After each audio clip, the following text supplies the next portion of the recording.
Leg is the part of the lower limb extending between the knee and the ankle. Medial side possesses the tibia and the lateral side is having the fibula.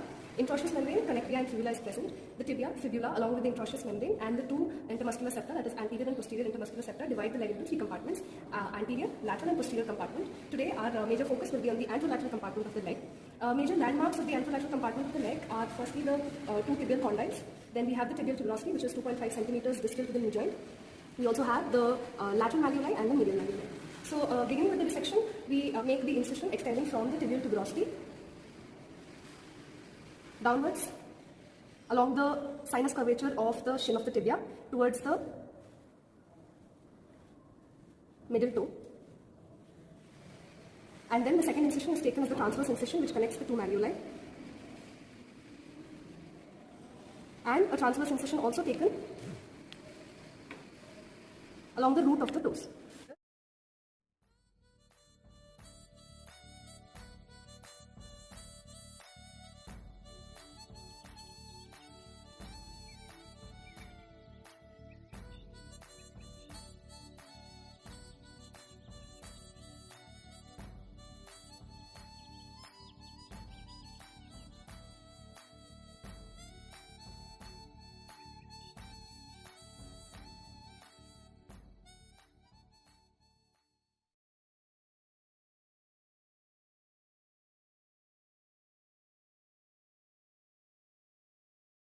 We are able to see the dorsal venous arch.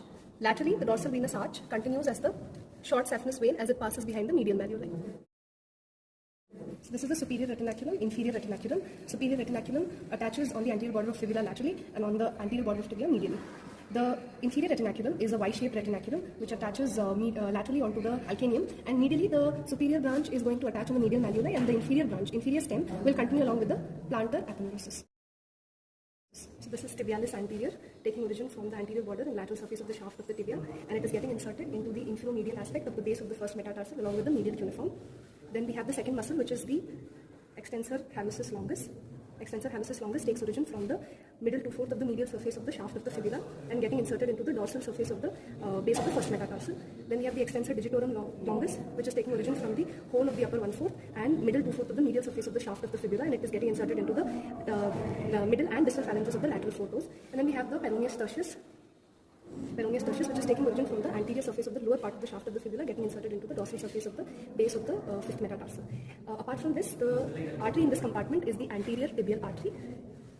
Anterior tibial artery is the smaller terminal branch of the popliteal artery given at the lower border of popliteus muscle. So it begins at the back of the leg. And then at the lower border of popliteus, it enters the anterior compartment by passing forwards between two heads of the tibialis posterior muscle. Relations of this artery is very important. In the upper 1/3 of the leg, it lies between the tibialis anterior and the extensor digitorum longus. In the middle 1/3 of the leg, it lies between the tibialis anterior and the extensor hallucis longus. And in the lower 1/3 of the leg, it lies between the extensor hallucis longus and extensor digitorum longus. Branches given off by this artery are the anterior posterior tibial recurrent arteries, muscular branches to the muscles, and anterior medial and lateral malleolar artery. This artery, continuing between the two malleoli, continues as the dorsalis pedis artery, which is seen here. Then the nerve of this compartment is the deep peroneal nerve, also known as the anterior tibial nerve. Root value of it is the ventral primary rami of L4, L5, S1 and S2. It begins on the lateral side of the neck of the fibula under cover of the fibers of the peroneus longus muscle, and then it enters the anterior compartment of the leg by piercing the anterior intermuscular septa.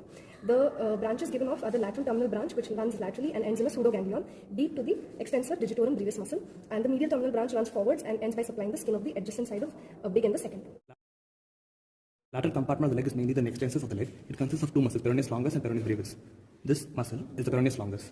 It originates from the head of the fibula, the upper 2/3 of the lateral surface of the shaft of fibula, and inserts at the base of the first metatarsal and the medial cuneiform bone. Under the peroneus longus, we can see the peroneus brevis.